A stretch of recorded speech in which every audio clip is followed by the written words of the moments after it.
Real estate का कोई सवाल, PK Sabharwal. Your search ends here. Real estate की बातें करेंगे। रियल एस्टेट से रिलेटेड कोई भी सवाल, पीके सब्रवाल जी हमारे साथ जुड़े हुए हैं, उनके साथ ढेर सारी बातें करेंगे रियल एस्टेट से लेके। आज अगर आप लोगों को कोई भी सवाल पूछना है, कोई भी क्लैरिफिकेशन चाहिए, कुछ पढ़ लिया आपने, आपको कुछ डाउट है रियल एस्टेट से रिलेटेड, आप कॉल लगा सकते हैं स्टूडियो पे 905-226-9109 पे। 905-226-9109 इज द स्टूडियो नंबर। आपने लगाना है कॉल। पीके जी से कोई भी अगर आपने सवाल पूछना है, any questions that you have, आप पूछ सकते हैं 905-226-9109 पे। पीके जी वेलकम सर, कैसे हैं आप? Thank you very much, Sarah, and very good afternoon to all our listeners. जी सारा, very good afternoon sir. And how is your health? And कैसा ये जो वेदर हुआ है, थोड़ा सा डिस्टर्बटेड आप एंजॉय कर रहे हैं या फिर आपको थोड़ा मैं समझ तो पकौड़े चाहिए? एंजॉय कर रहा हूँ, गरम गरम पकौड़े, साथ में 1 कप चाय की बजाय 3 कप चाय। अरे वाह तो सर। मतलब क्या है कि बात यह है, ऊपर वाले ने, खुदा ने, चलो आदमी को गुमान नहीं करना चाहिए, गुमान नहीं है, मैं प्राउड से कहता हूँ कि सेहत ठीक रखी हुई है। जब मैं किसी को देखता हूँ कि भाई वो पकोड़े नहीं खाने, बदहजमी हो जाएगी, तो मैं खा रहा होता हूँ। जी जब मैं किसी को देखते हैं, बोलते हैं अरे मीठा मत खाना, डायबिटीज हो जाएगी, मैं मीठा खा रहा होता हूँ। जब वो कहते हैं कि जी ज्यादा घी भर भर के मत खाना, कोलेस्ट्रॉल हो जाएगा, मैं खा रहा होता हूँ। मेरे को जब तक मेरे पराठे के ऊपर एक करछी भर के मक्खन ना आ जाए तो मेरे को स्वाद ही नहीं आता। पर वो मेरा डॉक्टर के पास जब कभी जाता हूँ ईयरली टेस्ट करने के लिए, तो वो कहता है कि जो कर रहे हो ठीक कर रहे हो। क्या बात है, तब भाई डॉक्टर ने कह दिया तो बस काम खत्म। आप सही जो हो, कर रहे हो आपको ठीक कर feel रहे हो, अच्छी बात अब है। वो कहता है जो कर रहे हो ठीक कर रहे हो। जी। तो फिर मैं घर आके फिर आंखों में आंख मिला के बीवी की तरफ फिर देखता हूँ। तो वो फिर जो है थोड़ा और ज्यादा पैम्पर कर देती है।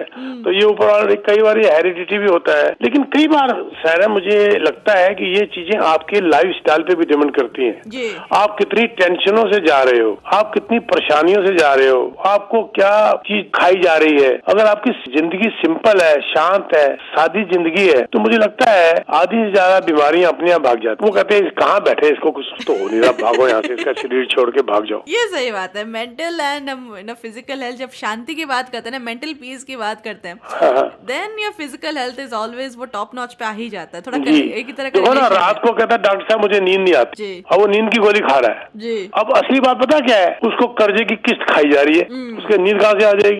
या बीवी से झगड़ा हो गया, नींद नहीं आ रही, या उसने कुछ ऐसा काम कर दिया जो खुद से मरा हुआ है, नींद कहाँ से आ जाएगी। तो कई बार उसके साइड इफेक्ट्स या साइड रीजंस कुछ और होते हैं। हम लोग जिसे कहते हैं कि वो कहते हैं वो क्या डॉक्टर साहब की भागा हुआ गया डॉक्टर साहब के पास, झुका हुआ कि डॉक्टर साहब मेरी पीठ ही नहीं सीधी हो रही, मैं झुका हुआ हूँ। वो डॉक्टर के पास झुका गया, सीधी नहीं हो रही। उसने बोला आपने कोट का बटन पैंट से लगा रखा है, झुके वो खोलो पहले उसको, अपने बटन निकल जगह लगा रखा है। ठीक है, वो बीमारी समझ के डॉक्टर के पास भाग गया। क्या बात है। जबकि वो बटन कोट का पैंट में लगा हुआ था, तो सीधा कैसे हो जाएगा मुझे बताइए आप। जी, ये तो सच बात है। ठीक है ना, तो आप बटन सही लगाइए, कोट का कोट में लगाइए, पैंट का पैंट में लगाइए, बीमारी नहीं आएगी। मेरा मतलब ये बटन से मेरा मतलब क्या था जी। कि सीधा काम सीधे तरीके से करिए। क्या बात है। एंड सीधे काम सीधे से सर, हमारी जो स्टार्टिंग हो रही है शो से कॉलर के साथ हो रही है, तो उनको वेलकम कर लेते हैं। आप ऑन एयर है जी, जरूर सवाल पूछिए। हेलो सब्रवाल जी, नमस्कार जी सर, आपकी आवाज बहुत मधुर है जनाब। अरे नहीं सब्रवाल साहब, पता है उन्हें लाइटों में मुझे कभी कभी ना सारा जी से जलन होती है जी। सर ये जलन होती है? अरे क्यों? इसलिए कि देखिए इस उम्र में ना इनको इतने स्मार्ट लोग मिल गए, सब्रवाल साहब, मुंगा साहब, बाकी वीर जी, राइट। स्मार्ट कहाँ यार, हम लोग तो बहुत बोल देते हैं जो मन में आया। अभी मैंने बटन वाली बात बोल दी, पता नहीं यार सिर ना पैर, जो मन में आया बोल दिया। नहीं सब्रवाल साहब, ये तो जिंदगी की हकीकत है। जो मैं तो सारा जी को बोलता हूँ, जो ये बोलते बस तुम लिख लो, ये कर दो दर्शन, तो सारा जी झटका नहीं खाएगा जिंदगी में। ऐसे बताओ, सारा बच्ची है बहुत बढ़िया, आप मिले होंगे इनको? नहीं अभी तक तो नहीं करा, अनफॉर्चुनेटली नहीं मिल पाए, लेकिन मिलेंगे। जो हमारा जो होगा, हमारे लिसनर्स की मीट, जरा इनका नंबर नोट करिए, इनको बुलाएंगे ना जरूर, जो बड़े अच्छे हमारे लिसनर हैं। अरे बिल्कुल बिल्कुल, मेरे को तो पर्सनली मीट करना है, इतने अच्छे बातें करते हैं शो के दौरान कॉल करके। हाँ, जी। तो मिलते हैं। ये तो मैं बैठा हुआ था, तो मेरे को पीछे जाके धपकी मारी किसी ने जोर सी, तो मैं मुड़ के देखा तो कहती पहचाना, मैं सहरा। मैंने कहा वाह सहरा, बहुत मजा आया मिलके, अभी रिसेंटली बात है, बड़ा अच्छा लगा सहरा, जब उस दिन आप आपकी मेरे को मिली थी। राइट। तो जिसे कहते हैं इतने प्यार से बच्चे जैसे मिलते हैं अपने पेरेंट्स को, वैसे आके मुझे मिली तो मुझे बहुत प्यार आया सब पे। सब बच्चों को मिला भाई, मीडिया के 16-17 थे, यंग छोटे छोटे बच्चे। और जिस तरीके से आप लोग बोल रहे थे स्टेज में आके, जिस ढंग से आप लोग युधिष्ठिर जी को गुरु मान के बता रहे थे, जिस ढंग से आप सच्चाई दिल से निकाल रहे थे, जिस ढंग से आप इतने मोटिवेशन और डेडिकेशन से काम करते हैं, ये वाकई एक काबिले तारीफ है बच्चे। ये आपकी पर्सनैलिटी जो है वो सामने आती है। राइट, हम लोग क्या करते हैं, सॉरी जनाब मैं आपका नाम भूल गया। हेलो सर जी, मेरा नाम गिरीश है सर।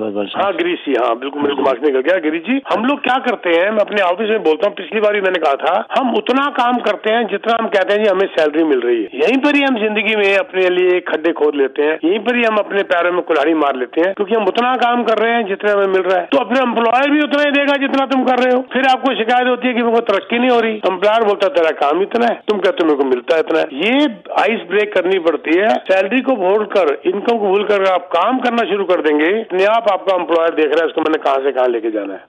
गिरीश जी, आपने देखा है छोटी सी पोस्ट से शुरू होते हैं, डायरेक्टर कंपनी के बन जाते हैं, और कई बार वो उस पोस्ट के लायक भी नहीं रहते हैं, उनको जॉब से निकाल दिया जाता है। यही कारण है बहुत बड़ा। अब सवाल आपने बोला है तो चलिए मेरे को यही याद आया। देखिए अब ऐसा होता है कई लोग ना थोड़ा सा डिफरेंट होता है। वो लोग क्या करते हैं कि अगर सारा काम खत्म कर दो ना, मतलब महीने भर का, मैं रातों दिन करके मान लो खत्म भी कर दो, तो बाद में बोलेंगे कि छुट्टी ले लो जी आप। तो इनको कैसे डील किया जाए जी? छुट्टी ले लो? हाँ जी। तो इसका मतलब वो एम्प्लॉयर बेवकूफ है, उसको वैसे ही छोड़ देना चाहिए। हाँ, ये उसको तो वैसे ही छोड़ देना चाहिए, उसका तो रहना ही नहीं चाहिए। क्या? ठीक है ना? ठीक है। देखो हर चीज वॉच हो रही होती है, ढंग से वॉच हो रही होती है। अभी मेरे ऑफिस में मीटिंग हुई, जब ये कोविड वगैरह हुआ, परेशानी आनी शुरू हुई, तो मेरे ऑफिस में मीटिंग हुई मेरे एम्प्लॉइज की। बैठे हम लोग, जब मीटिंग करते हैं, कुछ चाय पानी का इंतजाम करके आराम से केक शेक करके सब लोग बैठते हैं ढंग से एज ए परिवार। तो मैंने उनको एक बात बोली बिठाकर, एक बात तय है, वो ये है कि जॉब से निकाला जा रहा है सबको। काम 64%, कोई मजाक नहीं है sir, 64% real estate down I. मैं प्रॉमिस करता हूँ कि आपको किसी को भी नौकरी से नहीं निकाला जाएगा, ये मेरा प्रॉमिस है। लेकिन आपके पास अगर काम कम है तो मैं आपको और काम दे दूंगा। लेकिन अगर आप कह रहे हैं जी मैं ओवरवेल्ड हूँ और काम बहुत है और काम है नहीं, तो मैं नहीं निकालना होगा तो भी निकाल दूंगा, क्योंकि मेरे यहाँ पर वॉच है, हर चीज का वॉच है, देखा जा रहा है कितना काम हो रहा है। 1 महीना दिखेगा, 2 महीने, 6 महीने, हो सकता है मैं चुप रह के 1 साल रुक जाऊं। तो ये यू जस्टिफाई योर पोजीशन। अगर काम कम है कोई बात नहीं, मैं निकालूंगा, फिर भी नहीं, बिल्कुल नहीं निकालूंगा। ये क्या कि हमारे पास काम कम हो गया इसलिए एम्प्लॉइज को निकाल दो, मैं ये पाप नहीं लूंगा, क्योंकि ऊपर वाले का दिया इतना है कि मेरा काम चलता है, बड़ी अच्छी तरह चलता है, और उसको आपको किसी रास्ते में डाल दूंगा, उसके अंदर कोई और चीज कर देंगे, आपके काम के काम और ऐड कर दूंगा, या नहीं भी करूंगा। लेकिन जब शरारत होगी तो निकाला जाएगा। ये बड़ी ओपन सी बात है सर। जो एम्प्लॉयर कहता है कि काम ज्यादा करा के निकाल दूंगा, वो लगता है मेरे को बिजनेस भी जल्दी फेल होने वाला होगा फिर। ये वो उनका अपना। जैसे बोला सर, मैंने ये बोलना था कि आपकी बातें सुन के ना, जैसे थोड़ा कर्जा ज्यादा कुछ हो गया, तो मैंने भी थोड़ा सा TFSA से निकाल के ना मैंने कर्जा थोड़ा सा उतार दिया कि रात का नींद अच्छी आए। Very nice, very nice. आपने अपनी उम्र बढ़ा ली, वेरी नाइस। मैं आपके जो है उनके हिस्से पे चला। ओके जी, बहुत बहुत धन्यवाद जी। थैंक यू गिरीश जी। और ये जो है बड़ी अच्छी सियानत की है। वो TFSA में बड़ा कर क्या रहा है, वो कुछ नहीं कर रहा है, कुछ ग्रोथ नहीं हो रही, और उन्होंने अपना कर्जा उतार दिया सिर से। वेरी नाइस, बहुत सारा कर्जा कम कर दिया, जिंदगी इजी हो गई। क्यों सहरा, ठीक बात है? बिल्कुल बिल्कुल, बहुत सही बात है। एंड जब कर्जे की बात करें थे, सुबह भी आई थिंक ये टॉपिक उठा था एक दफा, बैंकरप्सी बहुत बढ़े जा रहा है। हाँ, इंसॉल्वेंसी जो बढ़ रही है, जिसके बारे में बताइए। कैनेडियन इंसॉल्वेंसी लेवल स्पाइक्ड, पता कितनी? ईयर और ईयर बेसिस के अंदर 24.4% बढ़ गई। 24.4% बढ़ गई। ये जो है अपने आप में एक बहुत बड़ी बुरी खबर है। और सिर्फ 1 महीने के अंदर, नवंबर में अभी जो पीछे निकला है, 5.1% बढ़ी है सिर्फ 1 महीने के अंदर। तो ये क्या था सारा, ये क्या था? कुछ लोगों की तो मजबूरियां थी और कुछ का दिखावा था, है ना? कुछ की मजबूरियां, कुछ का दिखावा। पता नहीं, मेरे को बोलते बोलते बार वो 2 लाइनें याद आती हैं। तमन्ना जब दिल से रुखसत हो गई, यकीन मानिए फुर्सत ही फुर्सत हो गई। तो अब क्या है कि ये वो तमन्नाएं जो थी ना, उन्होंने कईयों को कर्जा दिलवा दिया, और जब कर्जा है ये जो है अब दिया नहीं जा रहा। ये अभी एक MNP की रिपोर्ट आई है, जो बिगेस्ट लार्जेस्ट जो है इंसॉल्वेंसी कंसल्टेंसी फर्म है यहाँ पर, वो कह रहे हैं कि low rates created a ton of debt. जो लो इंटरेस्ट रेट थे उससे लोगों के कर्जे बहुत बढ़ गए, उन्होंने कर्जे ले लिए खुल कर। अरे यार 1%, 1.25% ब्याज है, फ्री की मनी ले लो। अरे गधो, सोचो क्या आज की जरूरत थी? फ्री का पैसा भी कर्जा गलत है, कहते हैं ना कहावत पुरानी, कर्जा भलाना बाप का। फादर का भी कर्जा ठीक नहीं है, वो भी क्यों लेते हो, बल्कि आपको तो फादर की हेल्प करनी चाहिए, राइट। तो वो कर्जा फ्री का लेने के बाद low rates created a ton of debt but higher rates make it harder to pay. अब जब इंटरेस्ट रेट इतना बढ़ गया, अब दे नहीं पा रहे, अब उससे क्या हुआ, बहुत बुरा हाल हुआ। अब नींदें हराम हो गई, जैसे कहते हैं डेट लोड, स्ट्रगल कर रहे हैं, सॉल्वेंसीज बढ़ रही हैं, इंसॉल्वेंसीज बढ़ रही हैं, और आगे देख लेना 2024 में अभी और बढ़ेंगी। जैसे अब गिरी जी ने एग्जांपल दिया, उन्होंने TFS में से पैसा निकाल के वो सारा कर्जा उतार दिया। मैं तो कहता हूँ घर भेज दो, किराए पे चले जाओ, छोटे घर पे चले जाओ, शर्म मत करो, ये वक्त निकल जाएगा, आप फिर घर बना लोगे दोबारा। और ये तो खैर जिंदगी का उतार चढ़ाव है। बिल्कुल। एंड पीके जी, वैसे we have entered the second week of 2024 new years का सेकेंड वीक हम एंटर कर चुके हैं, तो रियल एस्टेट में क्या एक्सपेक्टेशंस है इस साल को लेके? 2024 को जी थोड़ा अच्छा नजर आ रहा है। पहली बात तो मैं ये 2024 के बारे में कहा जा रहा है कि 2024 will be an important tipping point होगा ये for the economy and the housing market. ये एक ऐसा साल है जो एक रास्ता बनाएगा और एक रास्ता दिखाएगा आगे क्या होने जा रहा है इकोनॉमी में और हमारी हाउसिंग मार्केट 2024। और इसके अंदर एनुअल ग्रोथ का अंदाजा लगाया जा रहा है, जिसमें रॉयल लिपेज ने भी कहा है और भी कई जगह से आया है कि ये देखा जा रहा है कि एनुअलाइज्ड जो ग्रोथ 5.5% की जो है वो होने जा रही है हाउसिंग में, specially in the final quarter of 2024। तो ये एक अच्छा साल माना जा रहा है, टर्निंग पॉइंट माना जा रहा है 2024 जो आने वाला साल। ये बता दूं कि इसकी शुरुआत दिसंबर से अच्छी हुई थी, जो लास्ट मंथ 2023 का था, उसमें जीटी के अंदर 11.5% सेल बढ़ी थी ईयर ओवर ईयर, ये नहीं एक महीने में। 2022 के दिसंबर से 2023 के दिसंबर तक 11.5% सेल बढ़ी थी, जो कि ये नजर आ रही है कि शायद ये आगे चलेगा, क्योंकि इस वक्त कंज्यूमर कॉन्फिडेंस थोड़ा पॉजिटिव है,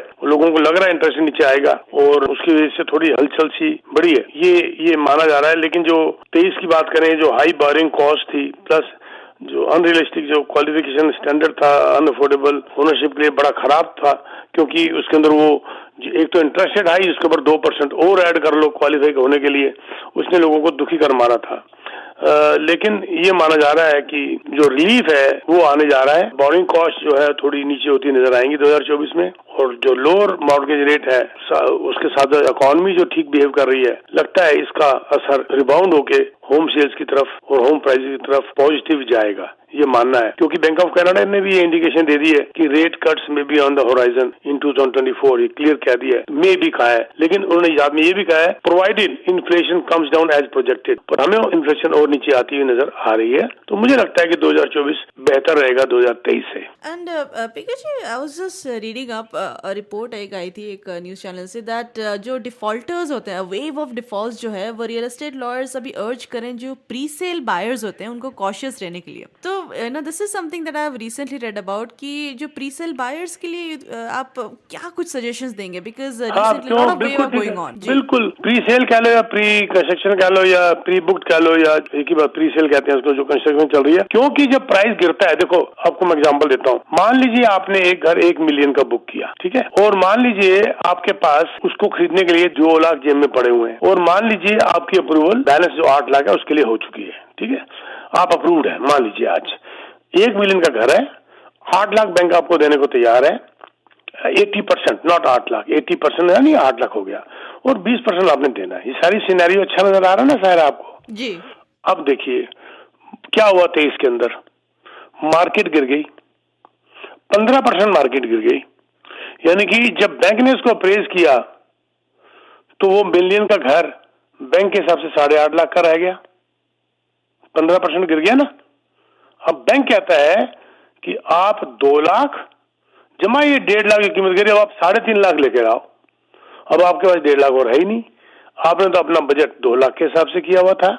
ये कॉन्शियस होने के लिए ये खबर आई है कि ये इकोनॉमिस्ट कह रहे हैं, और सब बैंक ऑफ कनाडा गवर्नर भी कह रहा है, CMHC भी कह रहा है, कॉन्शियस हो जाओ, प्री कंस्ट्रक्शन वगैरह जो आप खरीद रहे हो उसकी अप्रेजल के लिए कॉन्शियस हो जाओ। इसीलिए मैं बहुत बड़ा इस बात का मानने वाला हूं कि आपकी क्लोजिंग लॉन्गर होनी चाहिए, मिनिमम 3 साल। शॉर्ट टर्म क्लोजिंग के अंदर आप धोखा खा सकते हैं, लॉन्गर क्लोजिंग के अंदर ये फिर प्राइस अपने आप ही एडजस्ट हो जाता है सारा, उसके लिए ज्यादा दिक्कत नहीं आती। जैसे 2021 के खरीदने वालों को 2023 में दिक्कत आई, 2022 के खरीदने वालों को अब 2024 में दिक्कत आएगी। लेकिन अगर 2022 में जिसने खरीदा उसकी क्लोजिंग 2026 में है, उसको दिक्कत आने की उम्मीद नहीं है, राइट। ये बहुत बड़ी इंपॉर्टेंट बात है जो कि अक्सर हम भूल जाया करते हैं। And it's a growing problem as well I think, क्योंकि बिल्कुल। रियल एस्टेट के बहुत सारे ब्रोकर्स भी इसके बारे में काफी सारी डिस्कशंस करते हैं। बहुत ज्यादा ये प्रॉब्लम है, 2024 में और बढ़ने वाली है। जब ये कईयों की क्लोजिंग्स आएंगी जिन्होंने रिसेंट बुक की है, ये और ज्यादा उनकी प्रॉब्लम बढ़ने वाली नजर आ रही है। एक तो इंटरेस्ट रेट के पॉइंट ऑफ व्यू से, एक अप्रेजल पॉइंट ऑफ व्यू से। तो सायरा आज जरा गला थका हुआ नजर आ रहा है,